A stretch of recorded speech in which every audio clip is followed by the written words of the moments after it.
పశ్చిమాసియాలోని పరిస్థితుల నేపథ్యంలో దేశంలో సంక్షోభ పరిస్థితులు నెలకొన్నాయన్నారు ఏపీ సీఎం చంద్రబాబు. కష్టకాలంలో ప్రధాని కేంద్రం ఇచ్చిన సూచనలని ప్రజలంతా పాటించాలని కోరారు. వైసీపీ ఫేక్ న్యూస్ ని ప్రచారం చేసే పార్టీ అంటూ విమర్శించారు. వారి హయాంలో జరిగిందంతా విధ్వంసమే అని ఆరోపించారు.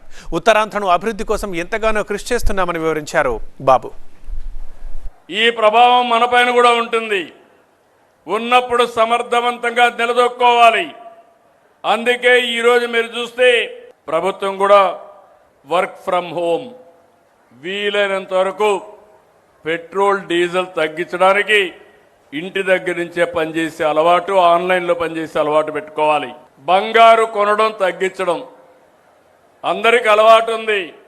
సెక్యూరిటీ కింద కొంటా ఉంటాం. వీలైనంత వరకు 10 మంది వస్తే 10 కార్లు వేసుకొని వస్తాం. ఒక కారులో రావచ్చు, లేకుంటే ఒక వాహనంలో ఒక బస్సులో రావచ్చు.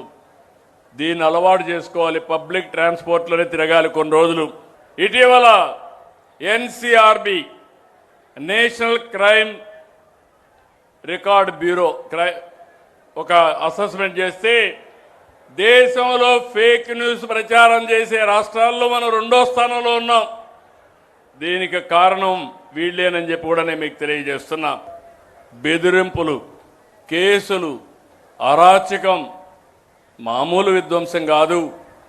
విధ్వంసం విధ్వంసం విధ్వంసం నా జీవితంలో ఎప్పుడూ చూడలేదు. ఆనాడు అశాంతి, అలజడి, అభద్రత, ఎవరి ఆస్తి ఎవరికి లేకుండా ఇష్టానుసారంగా వాళ్ళ మాట వినకపోతే మీ భూమిని ప్రభుత్వ లెక్కల్లో పెట్టేశారు. ఉత్తరాంధ్ర నుంచి వలసలు కాదు, ఉత్తరాంధ్రకు వలసలు రావాలనేది నా సంకల్పం. అయితే ఇప్పటికే ఉత్తరాంధ్రకి అనేక ప్రాజెక్టులు ఇచ్చాం.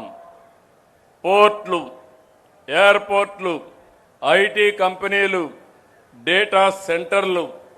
ఉత్తరాంధ్ర దశ మారుతుంది. నేను ఇంకొక నిర్ణయం కూడా చేసుకొని నెలలో వస్తున్నా మీ దగ్గరికి. మూడో చైల్డ్కి 30,000 రూపాయలు పుట్టిన వెంటనే ఇస్తాం. 4వ చైల్డ్కి 40,000 రూపాయలు ఇస్తాం.